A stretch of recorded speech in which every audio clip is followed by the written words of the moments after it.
welcome in college baseball central fans, specifically fans in the greatest conference in the world, the ACC. Monty, we got two more breakdowns, number 13 and 14 in our list, so this is it. We got Wake Forest, we got UNC. How are we feeling as we kind of look back on the ACC? Well, first, I just want to wish you a happy Valentine's Day, a happy Ash Wednesday, but more importantly than those two things, college baseball is 2 days away. Yep, and in MLB news, pitchers and catchers reported, but we really don't care about that. We've been reported since the beginning of the year. We've been locked in on that. Let's go ahead and jump into it. We're going to start off with Wake Forest, preseason CBC number one, unanimous number one across every single publication. Really, Tom Walter's 14th season. Last year they were 54 and 12, 22 and 7 in the ACC. Swept Miami, Clemson, and NC State. Regular season ACC champions, number one overall seed in the ACC tournament. They advanced to Omaha for the first time since 1955. They were up 2 games in the winner's side of the bracket before they lost to LSU and was 1 win away from the championship series. Um, it was a very, very exciting Wake Forest team. There's a lot of pieces that are gone off that team, but a lot of pieces that you're going to recognize. Monty, I think Wake Forest last year gets an A plus at every single aspect. Other than winning the national championship, they accomplished everything that they needed to. But how do you kind of rank Wake Forest as 2023? Oh, it's got to be an A plus. I mean, everybody was was raking. Everyone was pitching well. I mean, and it's kind of crazy. One of the guys they lose, Rhett Lauder. If it's not for Paul Skeens, I think everyone's talking about Rhett Lauder in the same way they were talking about Paul Skeens last year. Because Rhett Lauder, they didn't lose a game on Friday night. He didn't pitch, or he pitched, I think, every outing into the seventh inning or later. 15-0 record, 1.87 ERA, 143 strikeouts. Went number 7 to the Reds. That's a huge loss, but when we get into some of the guys that are coming back or coming in, you'll see that they hopefully have found maybe not a replacement, but something close to that. And then, of course, you're losing another star on the other side, Brock Wilkin, another first-round draft pick for them. He hit 345, 15 doubles, 31 home runs, 82 RBIs. He's a Brewer now. But for me, a lot of the loss for this team is going to come in those role players, the Pierce Bennetts, the Tommy Hawks, the Justin Johnsons, the Bennett Lee. Obviously, on the pitching side, you're going to miss Sean Sullivan and Seth Keener and Camden Manasseh. But it's really some of those role players, and even the transfers of some even bench guys like Lucas Costello and Adam Cesari and Danny Corona. Those guys would be important pieces of this year's team. Yeah, it's almost weird to say that Wake probably had their two best players leave and go to the MLB draft, and they almost feel like they're better. Just the amount of depth that they brought in, especially with the pitching lab. It almost seems like a talking point. So, yeah, they lost Rhett Lauder, who's at big league camp with the Reds, went 7 overall. A lot of people think he's going to be the first pitcher that makes it to the MLB. The bus rolls on for them. They have, I think, the deepest staff in the ACC and maybe in all of college baseball. Brock Wilkin at third is going to be a big, big loss for him, as again he's also at big league camp. But exciting stuff to kind of jump into Wake Forest. If Monty, you want to get those graphics up for us? Yes, sir. All right, we should see it here in a second if it wants to do what it's supposed to. There we go. Yep. All Behind right, the we are plate, talking. we Go ahead. got Wofford transfer Cameron Gill, redshirt senior, played in 53 games for him last year, hit 368 with 2 home runs. The big thing that really jumps out to me is 16 of 19 as a stolen base. So he's got a little bit of speed there. I know, Monty, you have him listed as a junior, but is that one of those COVID things? That still kind of confuses me to this day. He is a redshirt senior. Should be, and I think so he's not a junior, he's a redshirt senior. It's a graduate kind of transfer deal.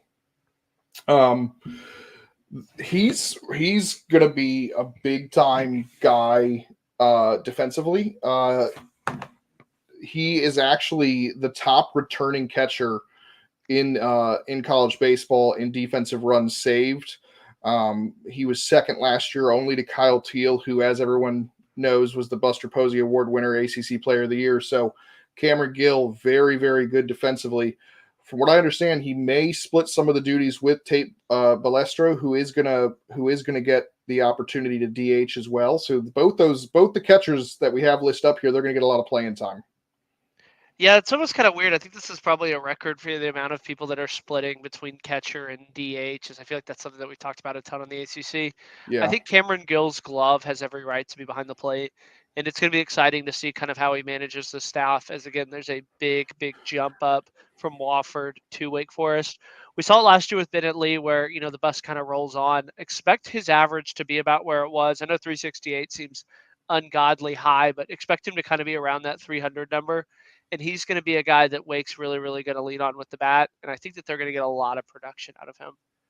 Yeah, and it sounds like he has been working on his power a bit, so you should hopefully see that home run number jump up, especially in the smaller ballpark at the couch. Yeah, I mean, it ends up being a launching pad there at Wake Forest. It's kind of ironic that they have such a good staff, also paired with the small ballpark. Usually it's one or the other.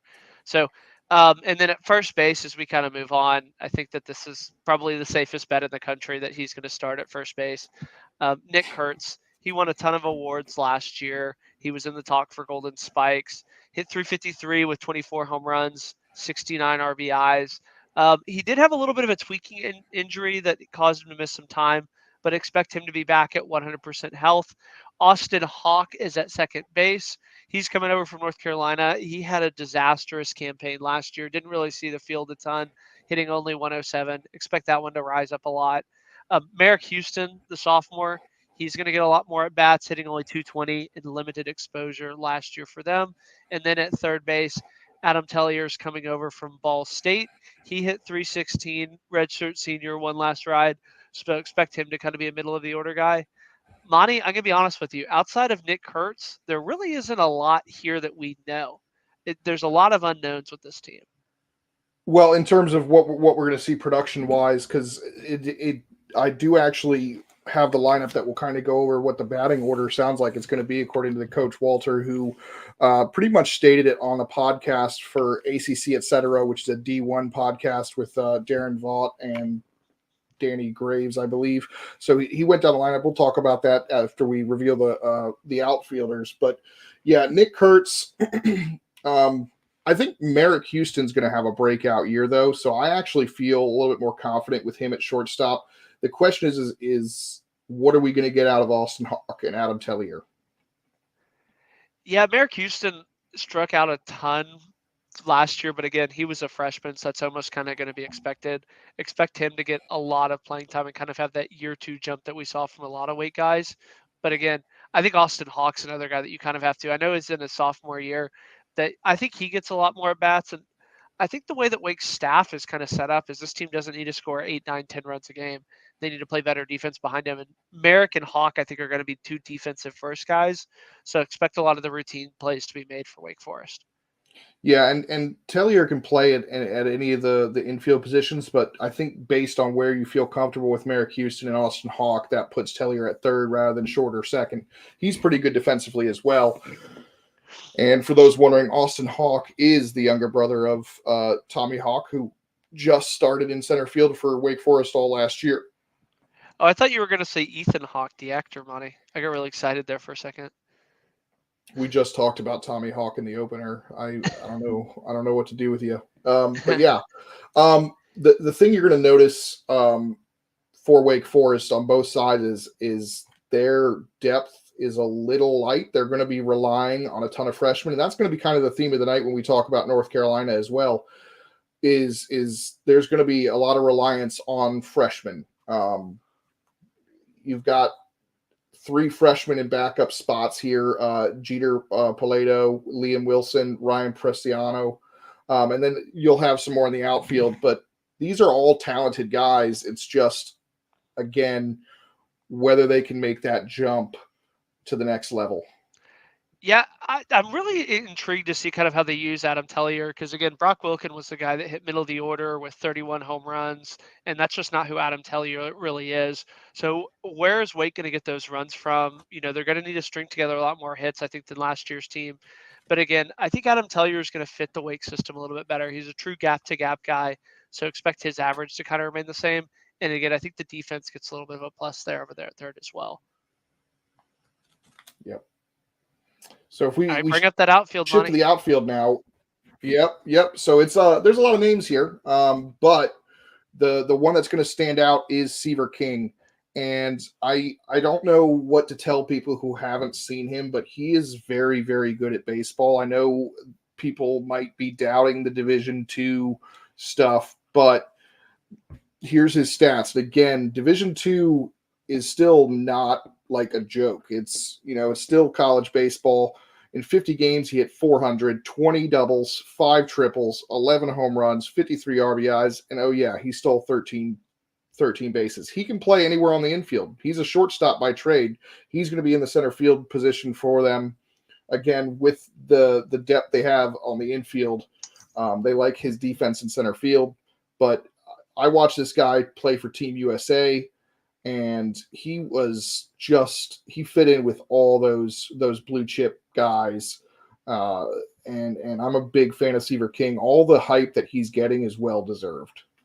Yeah, I mean, he might be the first or most hyped D2 prospect that we've seen make that jump, and I expect it to be very, very similar to what he did. I know he hit 400, but the bat is there. He didn't really strike out a ton when he was at Team USA, but excited to see kind of what Jack Winay does. He had very, very limited exposure, only 19 at bats last year, hit 211, but again, only in the 19 at bats. How he kind of handles being in the everyday role is something to watch. And again, I think that those two guys are going to be where we really tell the story of this Wake team. But they have a lot of freshmen in the waiting. Liam Wilson's probably their biggest power bat coming in. So excited to see kind of where he plays in this because I think he's going to get a little bit of at bats. But again, I think that this is one of the more underrated outfields. Yeah, Jake Renish, I know his stats from last year aren't great, but he was injury marred. So if he gets back to his sophomore, it's really important for him to get back to his sophomore form because they're kind of depending on him to be that bat and replace some of the guys they lost there. A guy I really like, Cam Nelson. He's going to be a two-way guy. We'll talk about him in the pitching side as well, but he's a speedy contact bat with a really good arm, but I am a big fan of young guys with a lot of patience at the plate, and he's one of those guys. Yeah, Mitchell Salvino, the graduate too, he's another one that is really kind of watching as well. He hit just a hair under 350 at D3, kind of where he fits into this lineup is I think that as he kind of makes that next step forward into his game, but how much we see him, I think, is going to be very telling because if he's not playing, I think that that's a good sign for Wake that the guys that they're kind of relying on are getting the hits that they can account, but he's kind of a name to watch if somebody kind of falls early. Yeah, and as you look at this Wake Forest team, you can see there's certainly some question marks.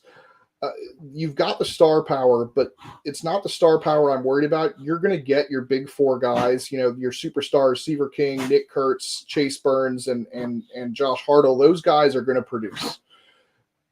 What's going to make the difference between them going to Omaha and not going to Omaha is the role players stepping up and providing not necessarily the not superstar, but the star stats they did last year, but something close to it. They're going to have to do something. And we're talking about the Jake Renishes, the Merrick Houstons, the Adam Telliers, the Jack Winays. Those guys are really going to have to step up and really push forward with the role playing there. Talking about the lineup, it does sound like it's going to be Merrick Houston leading off. And then he isn't sure. It didn't sound like he was too sure whether he would go Austin Hawk or Adam Tellier second. Nick Kurtz would bat third, protected by Seaver King in the fourth spot. That's where it gets really important. You've got to make sure you've got guys on base for Kurtz and then have somebody good hitting behind him. Jake Renish, again, we just talked about his sophomore campaign. He needs to get back to that form because it sounds like Tom Walter wants to bat him fifth. Tate Balestro, whether he's catching or DHing, he'll be in the sixth spot. Then whoever of Austin Hawk and Adam Tellier didn't bat second will bat seventh. And then either Winay or Katz will be looking at the 8 spot, and then you'll have Cameron Gill in the 9 spot. So a lot different lineup from last year, a lot more question marks, but that 3-4 combo right there in the middle of the order is about as good as you can get in the country. Yeah, they do have 2 lefty bats, 1 switch hitter, than the rest righty. So this is a very right-handed oriented lineup. But I think the ability to go right, left, right with Kurtz there in the 3-hole is going to be a luxury that they probably didn't think that they were going to have. But expect Kurtz and Seaver King to be kind of the 2 main catalysts. Again, I think we could run out of superlatives talking about Nick Kurtz over there at first base, hitting the baseball. And they'll both end up being top 15 picks, I think, at the end of by the time July rolls around in the MLB draft. Yep. Moving on to, I think, the biggest strength and where we're going to see a lot of guys come out. Josh Hartle is going to be in that Friday night role. Chase Burns coming over from Tennessee in that Saturday role. The early results are about him is that he's been truly electric. And then Michael Massey as the Sunday guy. I think this is one of the best 1-2-3 punches in the country. I know Chase Burns had walk issues. He was in and out of the rotation at Tennessee. I think he's taken a big step in this pitching lounge. It looks like he's kind of got back to the basics. I know at times it really didn't look fun for him at Tennessee, and he always seemed to have one foot out the door. I think at Wake, he's really bought into the program a little bit more than he had at Tennessee. And again, only 8 starts because he was in and out of the rotation. But in 2022, he was the Friday night guy with a 2.91 ERA. So which Chase Burns are we going to see? I think it's going to be the one from his freshman year. I think we're going to see something better than that. And it's funny you brought up you think he's bought in the program. It sounded like he almost recruited Wake Forest more than Wake Forest. I don't think really knew that they were in the cards for Chase Burns, and now he's there and he's really bought into the pitching lab. Talking the biodynamics, the advanced data, really getting involved in that. At Tennessee, he was more of a 2-pitch pitcher. He's going to be a 4-pitch pitcher at Wake Forest. He's been really working on the 12-6 curveball and the changeup. So all of a sudden, you're going to see, I think, Chase Burns be as good as he's ever been. And I'm sure people want to talk about how it's, he left Tennessee, couldn't hack into the SEC. But no, this is him going to the pitching lab that sets Wake Forest apart and really buying in to what they're trying to do. And them just knowing how to mold pitchers, working with the pitchers, I think that's really going to help. He's a big fan of the lab. I think that was probably one of the big reasons he went to Wake Forest. And if he's got those 4 pitches working and, going along with a 100-mile-an-hour fastball, he's going to be the first pitcher taken. Yeah, I'm just pulling up his stats from the scrimmages so far, just the early returns, because they've just been insane. He's been right around 100. I think he went 6 innings, 8 strikeouts. Let me get it pulled up here from Friday. But again, while you're doing that, the Michael Massey is a very good pitcher. The question is he going to be able to make that jump into the rotation? He's looking at the around the end of the first round draft pick. So if he can make that jump, all of a sudden his stock goes up. So I have some question marks about whether he can make that jump to the rotation. But Hartle and Burns are going to produce. The question is, again, is either one going to be able to produce to the level that Rhett Lauder did? Because again, they didn't lose a Friday night game last year, so all of a sudden every series. Well, Monty, they did lose one Friday night game, but Rhett Lauder did not pitch it. Right, but you know what I meant by Friday night. Not. They did. Pitt beat him on Friday night. Gritzburg. That's right. But he did not pitch. Gritzburg is the only team to have beaten them on a Friday night, which is shocking. And that also shows you, again, do not underestimate Pittsburgh, because they will beat you even if they're not at the level you are. I think it's crazy that we've talked this long and Josh Hartle really hadn't been mentioned really that much. I mean, he started 17 games for them, over 140 strikeouts coming back. He's going to be the Friday night guy, in and out. He, I think, has a higher ceiling than Chase Burns. But again, it almost feels like we're splitting hairs trying to decide between Hartles and Burns. I think that they have a luxury that few teams in the country have, And as we kind of move on to the bullpen here, there is a lot of known, which again I think has been not very common with a lot of these ACC teams. There we go. Sorry, the graphic was being difficult. Didn't want to pull up. So one thing I want to note here as we bring up the bullpen, and this is another big question mark. Cole Rowland, who was going to be their primary closer, he's going to miss 2 months. He's not supposed to be back till mid-April. He just got hurt a couple weeks ago. That's a huge loss, and they're going to have to rely on a lot of these freshmen. And let me tell you, it sounds like the plan for LeFew and Morningstar is that those guys will serve kind of as openers in midweek games and get 2 or 3 innings on Tuesday or Wednesday, and then they'll be available to pitch out of the bullpen during the weekend because they're very high on these guys. But they have a very, very impressive freshman class. When we talk about the depth, I have concerns about Wake Forest depth, but depending on how much these freshmen step up, those concerns can be allayed a little bit. I think D1 had them as the number 16 recruiting class in the country, and a lot of it is based on these arms. Yeah, I expect Hayden LeFew to be kind of the midweek guy, like you mentioned. And then David Falco coming over from Maryland. He had 39 strikeouts in 48 innings, so strikeout stuff is there. He's going to bring a very veteran approach to this pitching staff, but he's kind of the other name that I think will be that bridge as Cole Rowland's out in those first 2 months. I think that Falco is going to be the one that kind of slides into that role. Yeah, and I think you're going to have to depend on somebody like Crawford Wade or to kind of slide into the David Falco spot. Crawford Wade missed almost all of last season. I think he had 2 appearances. He had a really good sophomore year, so they've got to be excited to have him back. Another guy who's come back from injury, Hudson Lee. He was, I think, coming back from Tommy John surgery that he suffered in high school. And there's some fun guy. I mean, Will Gervais, he's a 6'9" guy with a low slot release, and he's got low 90s fastball with a good slider. I mean, 6'9" and then having the low slot, that's just going to mess with hitters. Yeah, I couldn't imagine trying to hit with 6'9" at a low slot like that.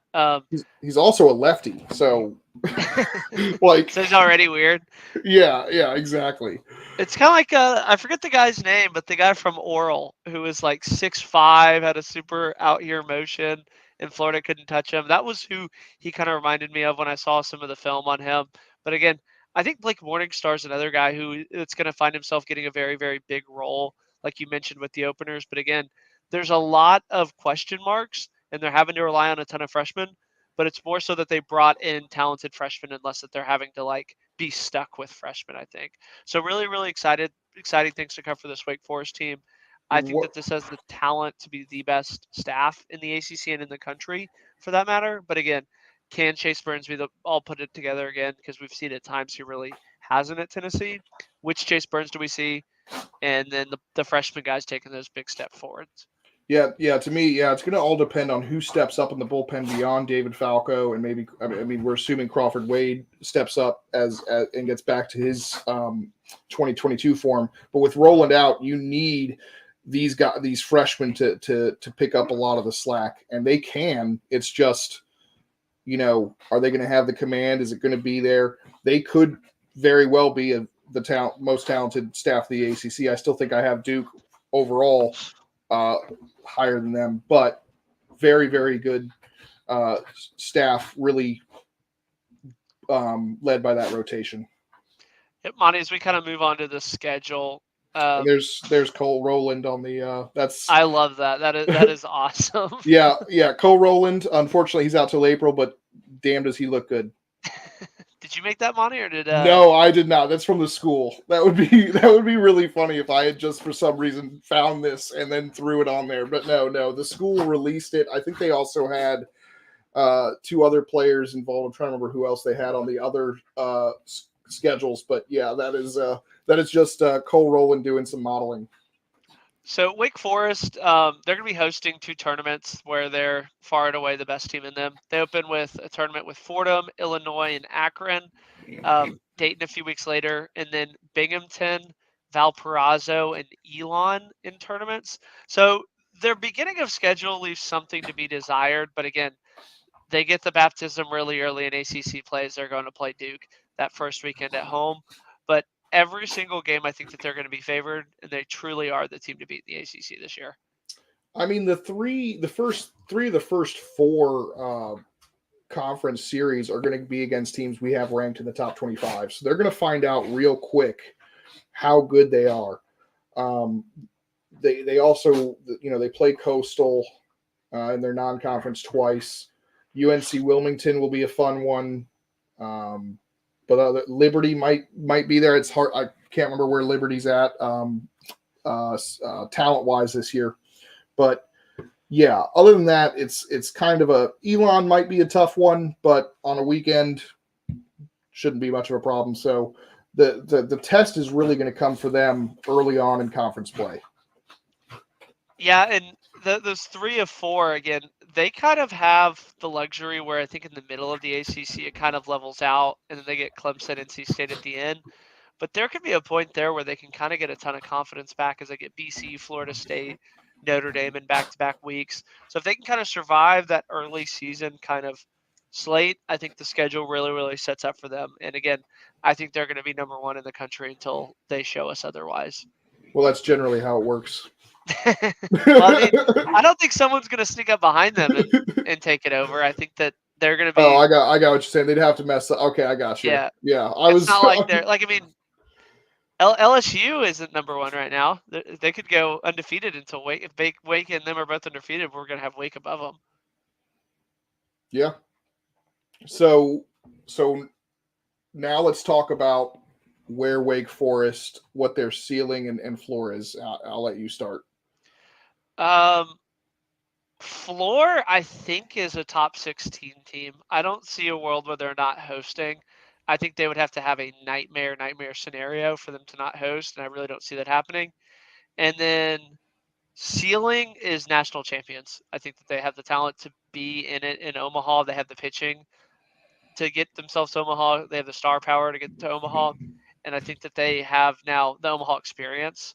So I think national championship, realistically, I think this team is a Final Four team. I think that that's where they're going to end up. It's so hard to predict them as the national championships or the national champions, but I have them kind of in that Final Four in Omaha. Yeah, I think their ceiling is definitely the national championship. Like you said, they have the star power and all that, and it's hard to predict what might happen. Their floor, to me, I think, with some of the question marks, if things go wrong, I think they could. I mean, I think they're making the NCAA tournament regardless. There's just too much with Burns and Hartle and Seaver King and Nick Kurtz, but I could see things going wrong and them being a 2 seed somewhere somehow. But it's more than likely they're going to be hosting in a national seed, and they're going to be a favorite to get to Omaha. But in my predictions, I actually have them not making it to Omaha. I just have them being stunned somewhere in the NCAA tournament. I think they're a top 8 seed, and they just get upset somewhere. And unfortunately, that happens. Is there any animosity, Monty? I feel like you've been so pro ACC, and then we finally get here to the cream of the crop, and you're like, yeah, I think they go out early. I love Wake Forest. I hope I'm wrong, but I'm just making a prediction. I really hope I'm wrong. They're good enough to make me be wrong. There's no animosity. I love Wake Forest. I can't wait to see them play. I'm rooting for them, but I'm trying to make a prediction without using my heart here. Yeah, that would make sense, Monty. We'll go ahead and move on to North Carolina here as we kind of close on Wake Forest. And Monty disappeared for a second, so I guess he'll be joining here in a second. I guess I can run through North Carolina while we wait for Monty. 36-24, 14-14 in the ACC. Highlights include series wins over Duke, Georgia Tech, series sweep of NC State. They made it to that Indiana State Regional as a 3 seed, where they beat 4 seed Wright, and then they sandwiched 2 losses to 2 seed Iowa. As Monty here returns back on the screen, key departures: Tomas Frick started 59 games for him. Matt Horvath started 60 games for him. Max Carlson had 17 appearances. and then Kevin. I'm not even going to try, Monty. You're going to have to back me up there. Kevin East, East really. had 24 appearances with a 3-3 record, 3.04 ERA. There really isn't a lot of talent lost off the team, but at the same time, I feel like a lot of their guys took steps back last year in 2023. So, what's kind of the outlook on this North Carolina team, Monty? I How would you mean, rank their 2023? Horvath and Frick are pretty big losses, I think. I mean, those are two really, really good players with a lot of experience. But I thought their 2023 was fine. It You did. was, I thought it was like a C. I expected them to be a little bit higher than they were. yeah. I'd put them at a C plus. I think Max Carlson's struggles in the rotation hurt a little bit because he was so good his sophomore year on Friday nights for them. And then last year there were just some struggles. He did have some glimpses where he looked dominant and then took a step back. So it was hard to get that consistency for him. All three of their starters, I think, had 5+ ERAs. So a lot of talented guys, but just didn't quite produce. Yeah, I'll save that kind of sentiment for somebody who's playing center field in the baby blue this year. But that did kind of feel like a common UNC team where they would put it together and beat somebody that they shouldn't, like when they swept NC State, and then they turn around and lose to somebody that they shouldn't have. So totally up and down season. Monty, you want to get that graphic pulled up for the projected lineups? Sure thing. I know we're just rolling right along here. Yeah, and sometimes it just takes a second to load it up. And then There we go. sometimes I just accidentally hit the leave studio button and I just leave. Behind the plate, Luke Stevenson is coming in. I think that he's going to be the day one freshman starter. Number 51 freshman in the PBR top 150. Very, very good defensively. And I think the power is going to come on later. Interesting to see kind of how he handles being the catcher because we've seen at the D1 level freshman catchers kind of get eaten alive with the bat and defensive standpoint. So seeing kind of how he reacts behind the plate, and again, he's going to have Parker Haskins, the graduate, waiting in the wings if he kind of slips up. But the talent's all there for Luke Stevenson. I think the sky's the limit for him. He was a highly recruited player. There were rumors that he was going to go to the draft. So it was even a big get for Scott Forbes to get him on campus, and exciting to see him start kind of in that freshman role. Yeah, UNC is a really interesting mix here as we as we as we talk here about the experience versus the young guys, and Luke Stevenson's going to be in a critical position handling a young pitching staff as well. But I'm a big fan of his. But you also do have that safety net in Parker Haskin coming in from Elon, starter there. He did very well at Elon. Not much of a extra bases kind of guy, but he did hit 369 and had a pretty high OPS. So he's got the ability to string hits together and produce offensively if you need him to step in at all. But I don't think Luke Stevenson's going to struggle too much. No, I don't think that either. And I actually read Fitt's rundown of the CAA, and that was kind of a very common theme, is everybody seemed to kind of leave off of Elon. I think Parker Haskins has the ability to be in the lineup if they need it, but again, I think if he gets under 15 or 20 bats, I think UNC would definitely take that because that means Stevens is producing at the level Yeah, he's supposed to. and that everyone else on the other positions are producing because you're not using him at DH or something because they have a lot of depth and experience. So you hopefully wouldn't want to have to use Haskin in a DH position when you've got the likes of Patrick Alvarez and Johnny Castagnazzi and Carter French and others. Yep. Moving on to first base, we project senior Hunter Stokely to be over there. Played in 56 games for him, hit 317 with 6 home runs from the left side of the plate. Jackson Vanderbrake is another senior coming over, 58 games, 307 average, 8 home runs, 48 RBIs. Shortstop is Alex Madera, is the graduate from Arcadia. That's a D3 school. Hit 458, but again, kind of an asterisk as it is coming from a D3. And then at third base, we have Parks Harver, the Georgia transfer, number 44 on D1's Impact 130 transfers. He was a really big get out of the portal. I think that the infield is going to be one of the bigger strengths of this UNC team. I really like Hunter Stokely. and seeing how Alex Moderna at shortstop takes that next step, I think that this is going to be the group that carries this UNC team. Well, it's funny you mention that because I actually have the outfield as the ACC's best outfield in our predictions survey article that's coming out the next couple days. But this is a very, very good infield, a very experienced infield. I mean, you've got a graduate transfer and then three seniors, and then we've got Colby Wilkerson on the bench who has started. He started most of last year for them at shortstop. You've got Johnny Castagnazzi who started a lot for them at third base last year. So you've got a lot of talent, a lot of depth and experience. Those two guys that I just mentioned, Wilkerson and Castagnazzi, also seniors. So, you've got a lot of experience. And then you bring in some freshmen who are really talented as well in Gavin Gallagher, who was number 116 on the PBR top 150 freshman. He's got future middle of the order potential as a bat. I don't think we'll see that this year again, we just listed all the names of these guys in front of them. And then they got another graduate transfer in Elliot Dix there who can play around the midfield. He's from Longwood. He hit 347 with 13 doubles and 6 home runs last year. So the strength of this team offensively for me is going to be experience and depth. Yeah, I think that this is a very, very deep lineup too. I think a lot of the guys that are waiting in the windows, I mean, Colby Wilkerson and Castagnazzi, these are guys that were hitting around that 250 mark. So if they don't bring in these transfers, I think that these are guys that are very capable to start. And again, that's the thing that I think UNC's has the flexibility to do is I think they're going to tinker a lot with these guys because they have so many plug and play guys. So it's really, really exciting stuff to see kind of what this UNC team's going to do. And as we transition to the outfield where Monty feels that they're better, it starts in right field.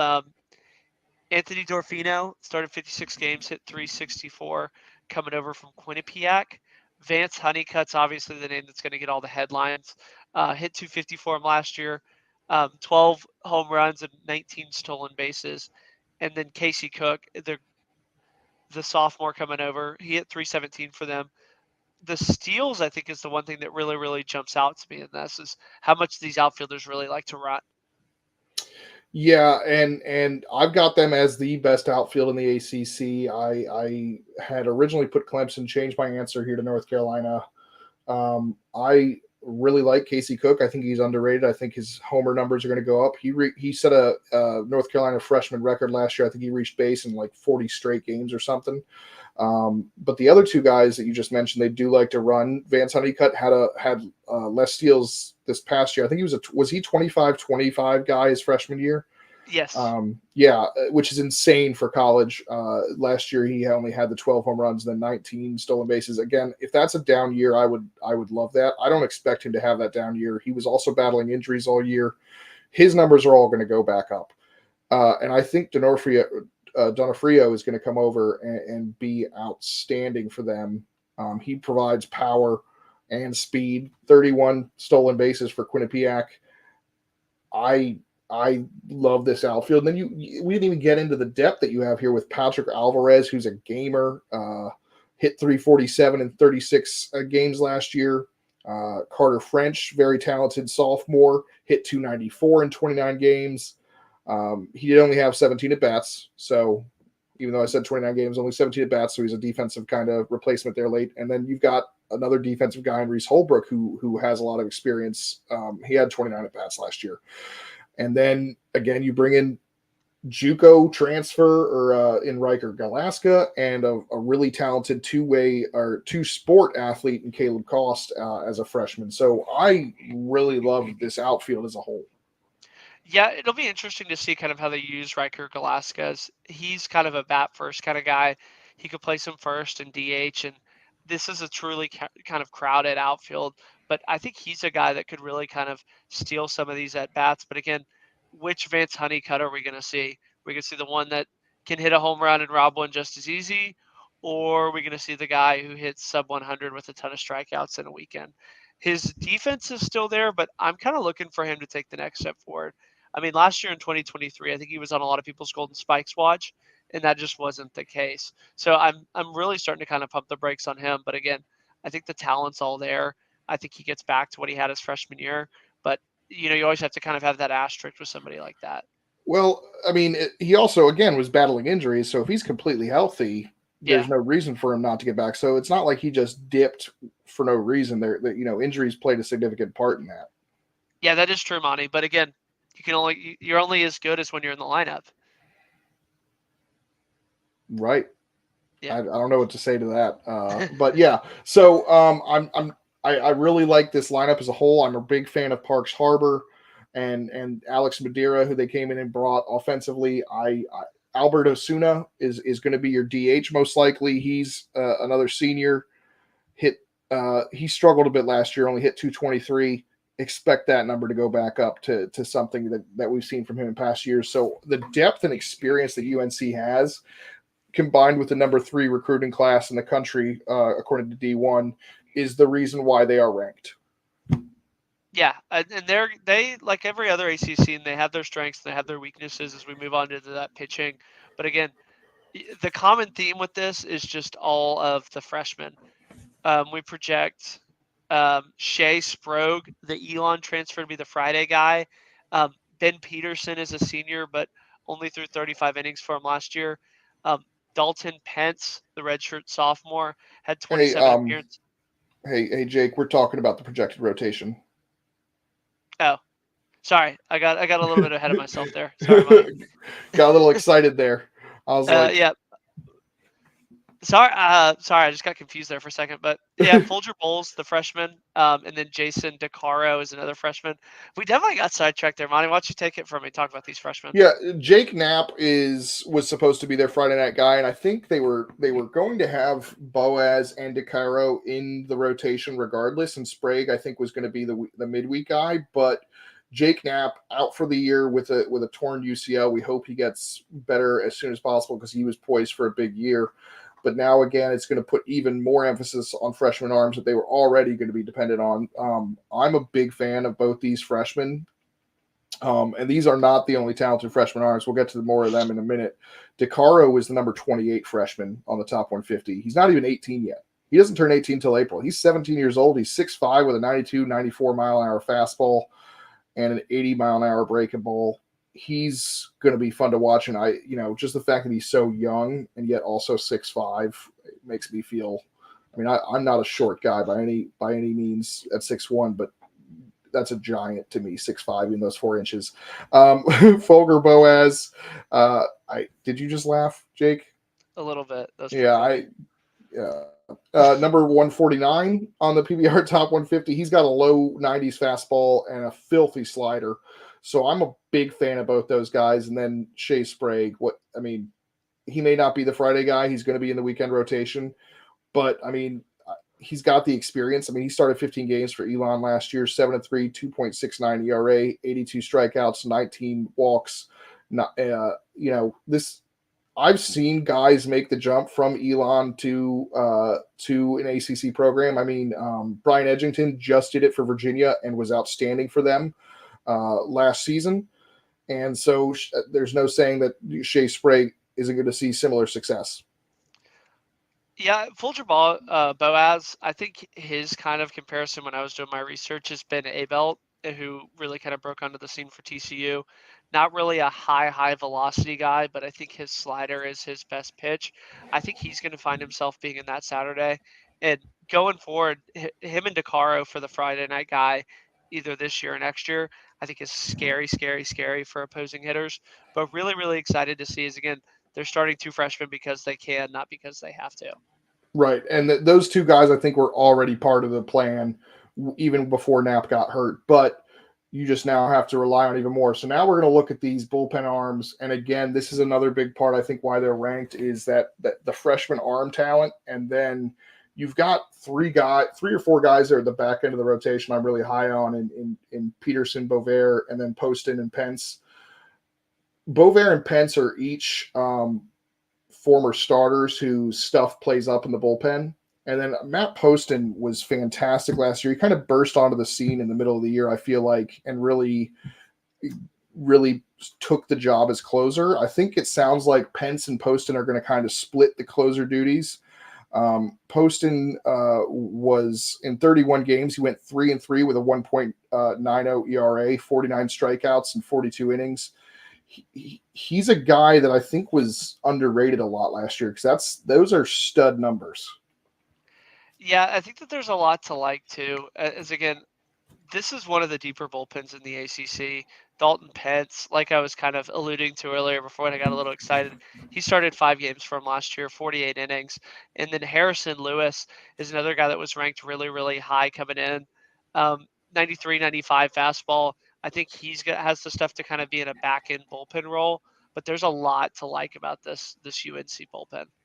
Well, what's funny is we talked about Foger Boaz and Jason DeCaro, the two starting freshmen, but Boston Flannery and Olin Johnson might be the two best freshman pitchers. Like, like Olin Johnson 6'6" with a low 90s fastball and a solid slurve, and then you've got Boston Flannery, who is a top 50 guy on the PBR top 150. He's 6'4" with a mid 90s fastball and a really good slider. So those two guys have some of the highest upset of the group. And again, there's three more freshmen on this list. You touched on Harrison Lewis. It's just I'm really impressed with how deep this staff is, and that doesn't even include Cameron Paget and Matthew Mathis, who were both pretty solid as freshmen a season ago. Yeah, Mathis had a little bit of the walk issues, so kind of seeing how him and Percival make that step as another year in the program, I think that those are two kind of long relief guys that'll get a lot of innings, and I think that they're going to take that big, big step forward. But again, I feel like we could sit here and talk about these freshmen just all night. Boston Flaherty, Mason Yoakum's got really, really good stuff. The reviews on him have been pretty good early. So there's a lot to like if you're a UNC baseball fan going forward.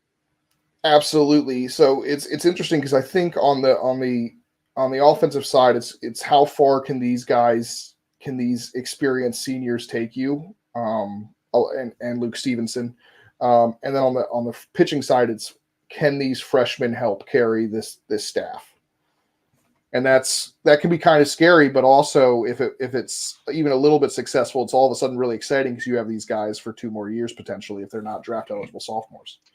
Or hitting the portal. That is kind of the thing, too, that we've seen. The portal giveth, the portal taketh money. Yep. I mean, they're not NC State, so... Yeah. Anyway, moving on. Also, I can't believe that the graphics for both schools that I used have the injured pitcher that we had to talk about. I thought that was interesting. I did not make these graphics. Jake Knapp is out, but I just thought it was interesting when I put this together that the two graphics that ended up being used from the schools were both featuring pitchers that were injured. So again, we're ending that at 2, Monty. Yeah, I'm hoping that no more injuries. I hope both of them recover very quickly, faster than projected. Their headliner front of schedule is obviously the big one with ECU. ECU is a top 10 team. We'll learn a lot about both those teams when both of them play. They open up ACC play with Pitt and Miami, so two kind of weaker teams. Then Georgia Tech after that. And then that's where the schedule really kind of picks up. They play Wake Forest, Virginia. They play a midweek with South Carolina that's sandwiched in there. That's kind of the tough stretch for this Carolina team is, again, they're going to need to stack up a ton of wins in this wide open ACC.